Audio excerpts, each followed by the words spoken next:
புதிய துவக்கத்தை தந்தவர் புது காரியம் செய்வாரே.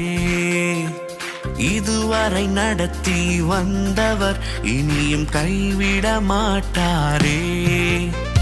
புதிய துவக்கத்தை தந்தவர் புது காரியம் செய்வாரே.